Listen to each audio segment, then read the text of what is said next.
రాష్ట్ర రీఆర్గనైజేషన్ అవబోతుంది, నియోజకవర్గాలు పెరగబోతున్నాయి. దాన్ని ఎలా చూడుతుంటారు? నిజంగానే ఎమ్మెల్యేలు ప్రజలు అందుబాటులో ఉంటారు, ప్రజలకు అందుబాటులో ఉంటారంటారు.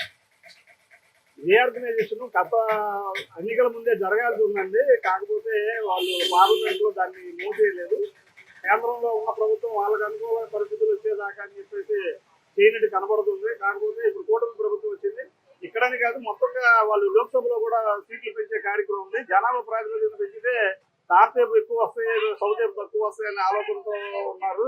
అందుకని అది జనాభా ప్రాతిపదిక లేకపోతే ప్రాంతీయాల ప్రాతిపదిక అనేది చూసి దాని ప్రకారం చేద్దాం అనుకున్నారు. ఎలా లేదన్నా రెండు తెలుగు రాష్ట్రాలకు కలిపి ఇటు ఒక 75 అటు ఒక 50 125 సీట్ల దాకా పెరిగే అవకాశం ఉందండి. అందులో ఆంధ్రప్రదేశ్లోకి వచ్చేసరికి చాలా మందికి ఆశావాహులకి అవకాశం కలుగుతుంది. పెరగడం అనేది మంచి పరిణామమే. ఈ నెక్స్ట్ ఎన్నికలు 29 ఎన్నికల కల్లా ఈ పెరగడం అనేది సీట్ల పెంపు అనేది జరుగుతుందని. అంటే మహిళా రిజర్వేషన్ కూడా తీసుకురాబోతుంది. దానిలో భాగంగానే ఇలా తీసుకొస్తున్నారంటారు, లేకపోతే రాష్ట్రంలో వివిధ ప్రాంతాల అసమానతలు అసమతుల్యంగా ఉన్న వాటిని క్రమబద్ధీకరణ చేయడానికి ఇలా చేస్తున్నారు అనుకో? లేదండి, అది మహిళా బిల్లు ఇప్పుడు కాదు, ఇప్పటి నుంచో ఉంది. ఎందుకు అలా మహిళా బిల్లుని తొక్కు పెడుతున్నారు అంటే మహిళలు అధికారంలోకి వస్తే జరగదా ఏంటనేది. మహిళలు ఇప్పుడు స్వతంత్రంగా వాళ్ళ వర్క్లు వాళ్ళు చేసుకుంటా అన్ని రంగాల్లో సగం పైనే ఉన్నారు కనుక వాళ్ళకి అవకాశం ఇస్తూ రేపు పొద్దున 33% అనేది క్లియర్ చేస్తే వాళ్ళు కూడా ఎక్కువ మాట్లాడడానికి అవకాశం ఉంటుంది చట్టసభల్లో. బాగుంటుందనే ఉద్దేశంతో చేస్తున్నారు. ఈసారి ఇలాంటివన్నీ కొద్దిగా అవకాశాలు ఉన్నవన్నీ చేసి బిల్లులు పాస్ అవ్వని గత పెండింగ్ ఉన్నవన్నీ క్లియర్ చేసి, ఇలాగే మనకి గతంలో ముస్లిం వాళ్ళ త్రిపుల్ తలాక్ కూడా రద్దు చేసిన తర్వాత వాళ్ళకి కొద్దిగా అవకాశం వచ్చింది. ముస్లిం మహిళలందరూ కూడా చాలా బీజేపీ వాళ్ళని ఆదరించారు.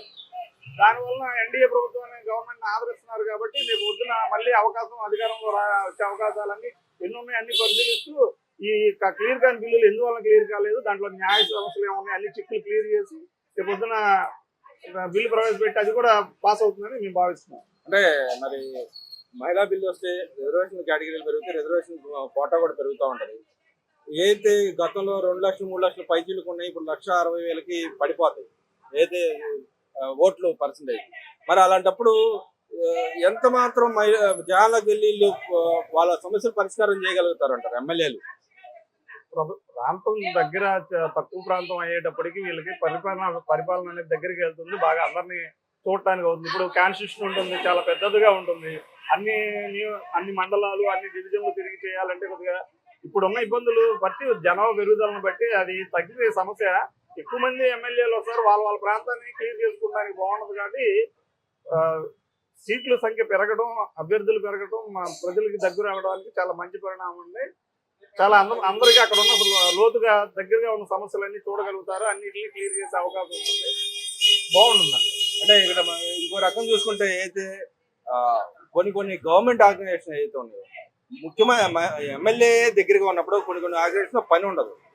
అలాంటి పనులని ఏదైతే ఉన్నాయో అవన్నీ ఎగిరిపోయే అవకాశం ఉందంటే అలా ఏమి ఉండదండి, జరగదు. అదేమి ఉండదు, మంచిదిగా జరుగుతుందండి. ఏమి అలాంటి ఆలోచనలు ఏమి అవసరం లేదు.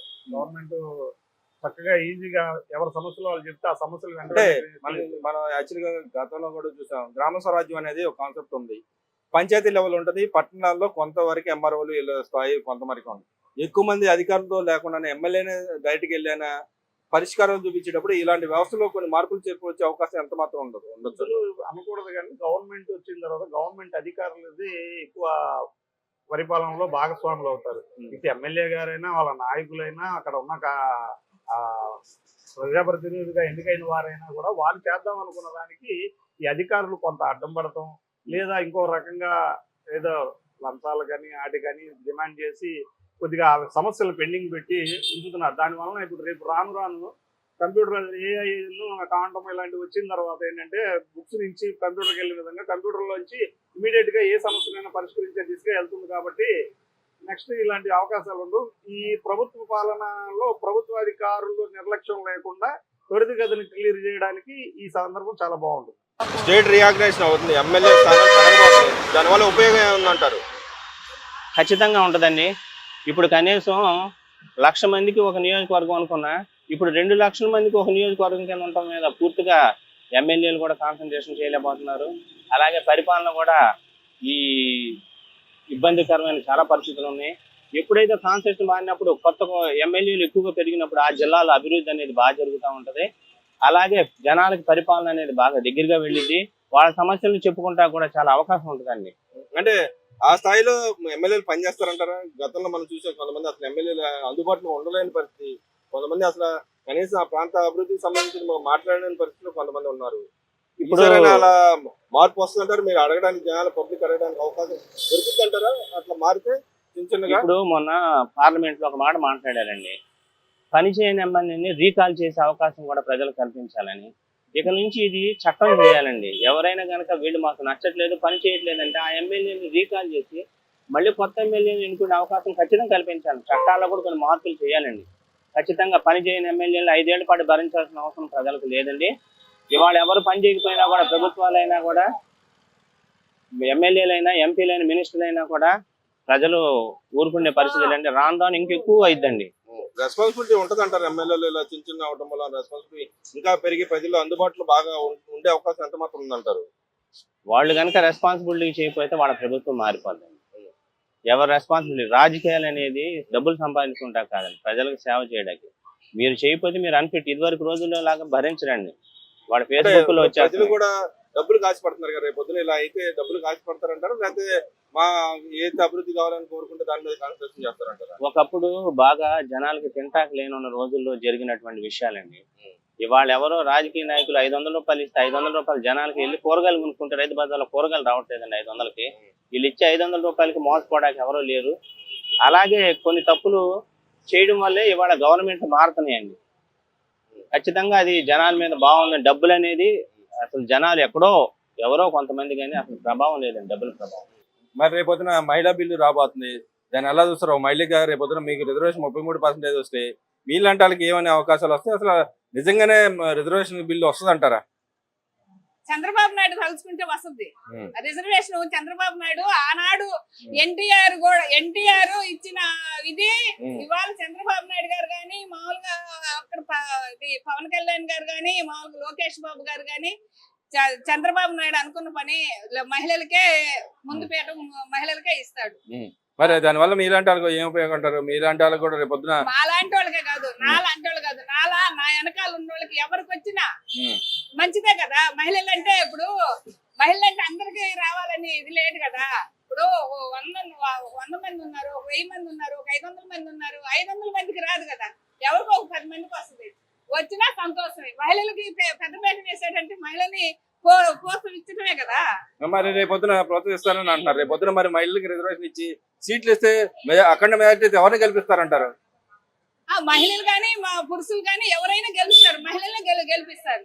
అంటే ఏ పార్టీ గెలిచే అవకాశాలు ఎక్కువ ఉంటారు? మరి రేపొద్దున తెలుగుదేశం పార్టీ గెలుస్తుంది. తెలుగుదేశం పార్టీ అంటే నమ్ముతున్నారు తెలుగుదేశం పార్టీ మహిళలు చేసిద్దని? మహిళలు చేస్తుందని నమ్ముతున్నాం. కానీ చంద్రబాబు నాయుడు ఉన్నంత కాలం రాష్ట్రం బాగుపడదు. అదే జగన్మోహన్ రెడ్డి నా వెనకాల మహిళలు ఉన్నారని చెప్తున్నాడు, నేనే గెలుస్తాను చెబుతున్నాడుగా. ఏది నీ వెనకాల మహిళలు అంటే 11 సీట్లకి ఎందుకు నిన్ను ఇది చేశారు? 11 సీట్లకి నిన్ను దానికి అంకితం చేశారు కదా. నీ వెనకాల మహిళలు ఉంటే నువ్వు ఇచ్చిన పథకాలు, అమ్మఒడి, జేజమ్మఒడి, అవ్వలు అక్కలు అందరూ, నీ అమ్మని నీ చెల్లినే రోడ్డు మీద పడేసావు, నీ చిన్నాన్ని చంపేసి నీ చిన్నాన్ని కూతుర్ని రోడ్డు మీద పడేసావు. నువ్వు మహిళలకు ఎక్కడ గౌరవిస్తున్నావు? జగన్మోహన్ రెడ్డి, నువ్వు చెప్పుకోవడానికి నీకు సిగ్గు అనిపించట్లేదు, నాకైతే తెలియలేదు. నీ పక్కన ఒకటి ఉంది అదొకటి పాడుకోండి, అది ఏం మాట్లాడుతుందో దానికే తెలియదు ఆ గాడికి. మరి ఇదేం పితుక్కుంటుందో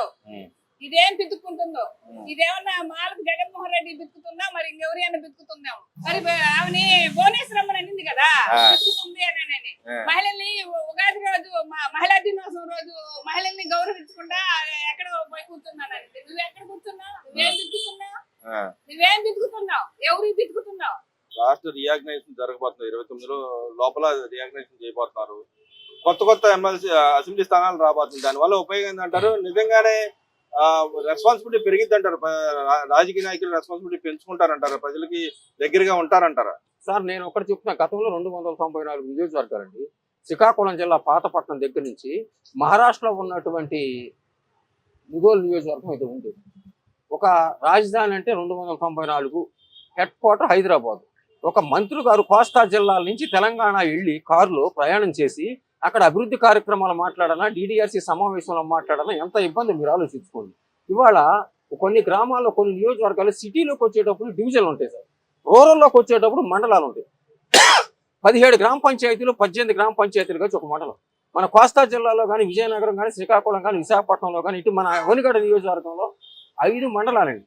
అవనిగడ్డ, నాగాయలంక, చల్లపల్లి, మోపిదేవి, కొడాలి, ఘంటసాల మండలం, 5 మండలాల నుంచి కూడా ఒక శాసనసభ్యులు వెళ్ళి ఇన్ని కిలోమీటర్లు వెళ్ళాలంటే కొంచెం ఇబ్బందికరమైనటువంటి పరిస్థితి. పరిపాలన సౌలభ్యం కోసం గ్రామీణ వాతావరణంలో 7 కిలోమీటర్లు, 8 కిలోమీటర్లు వెళ్ళి ఆ సామాన్యమైనటువంటి ప్రజలు ఆ శాసనసభ్యులు వారి ద్వారా పనులు చేయించుకోవడానికి ఈజీ. దీనివల్ల ఆదాయం కూడా పెరిగింది కదండి ప్రభుత్వానికి. కేంద్రం అనే వ్యక్తులు కొంత నిధులు ఇస్తారు కదా, డైరెక్ట్ గా ఒక నియోజకవర్గానికి నిధులు ఇచ్చేదానికి, నియోజకవర్గం చీలిన తర్వాత నిధులు ఇచ్చేదానికి తేడా ఉంటుంది కదా. అంటే మరి రేపొద్దున మేమే గెలుస్తాం, మాదే అధికారం అని చెప్పి జగన్మోహన్ రెడ్డి గారు చెబుతూ ఉన్నారు.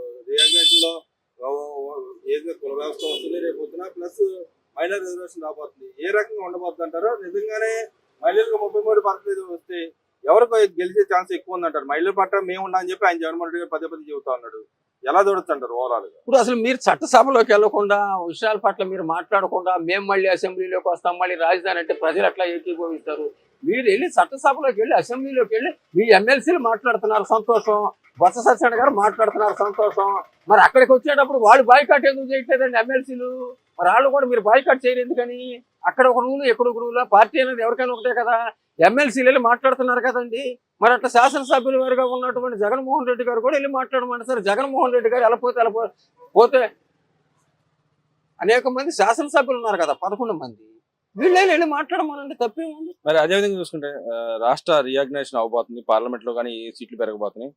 దానివల్ల ఉపయోగం ఉందంటారు. ప్లస్ ఒక్కొక్క నియోజకవర్గానికి ఇప్పుడు దాదాపు 2 లక్షల పైన ఉన్న ఏదైతే ఉన్న ఓటర్లు ఉన్నారో దాన్ని 1,60,000కి తగ్గే అవకాశం ఉందని అంటున్నారు. దానివల్ల ప్రజల్లో అందుబాటులో ఎమ్మెల్యేలు ఉంటారంటారా? ప్రజల సమస్యలు సత్వర పరిష్కారాలు అవుతాయి అంటారా? ఎప్పుడు కూడా అండి వికేంద్రీకరణ అనేది చాలా మంచి పద్ధతి. ఎప్పుడైతే అంటే సమాజంలో మొట్టమొదటి నుండి కూడా ఒక అంతకుముందు తెలుగుదేశం పార్టీ మండల వ్యవస్థను తీసుకుని వచ్చింది. మండల వ్యవస్థను తీసుకురావడం వలన ప్రజలకి పరిపాలన అనేది సౌలభ్యంగా మారింది. తర్వాత చంద్రబాబు నాయుడు గారు వచ్చేసరికి ఈ సేవా కేంద్రాలను తీసుకొచ్చి అదే జన్మభూమి కార్యక్రమం, ప్రజల వద్దకి పరిపాలన అనే పరిస్థితుల్లో ప్రజలకి ఏ విధమైనటువంటి న్యాయం చేయాలన్న ఉద్దేశంతో మరి తెలుగుదేశం ప్రభుత్వం ఎప్పుడూ కూడా ప్రజలకు అందుబాటులో ఉండే కార్యక్రమాలనే తీసుకుని వచ్చింది. ఖచ్చితంగా ఈ యొక్క పరిణామాన్ని ఆహ్వానించాలి. ఎందుకనంటే ఎప్పుడైతే తక్కువ జనాభాకి ఎమ్మెల్యేగా ఉంటారో ఆ యొక్క అభివృద్ధి సంక్షేమాల మీద, ఆ ప్రాంతం మీద పూర్తి స్థాయిలో జరగడానికి అది దోహదపడుతుంది. ప్రజలకి మరింత చేరువుగా సంక్షేమ అభివృద్ధి కార్యక్రమాలు చేయడానికి కూడా ఇది ఉపయోగపడుతుందని చెప్పేసి నా ఉద్దేశం. ఇక్కడ చూసుకుంటే 1,60,000 ఏదైతే ఓటర్లు ఉన్నారో వాళ్ళ సమస్యల మీద సత్వర పరిష్కారాలు చేయడానికి ఎంత మాత్రం అవకాశం ఉన్నారు? అసలు ఎలక్షన్ లో మామూలుగానే ఇప్పుడు చూస్తుంటే రాజకీయ పార్టీ ఎలక్షన్ లో డబ్బులు విచ్చలవిడిగా ఖర్చు పెట్టాల్సిన పరిస్థితి ఉంది అభ్యర్థుల పరిస్థితి.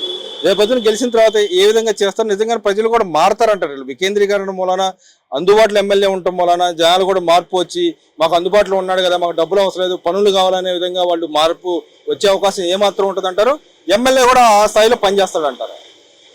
ఇప్పుడు ఇది మొత్తం కూడా అండి ఆయా రాజకీయ పార్టీలు అధికారంలో ఉన్నప్పుడు వాళ్ళ యొక్క ఆలోచన సరళను బట్టి ఆధారపడి ఉంటారు.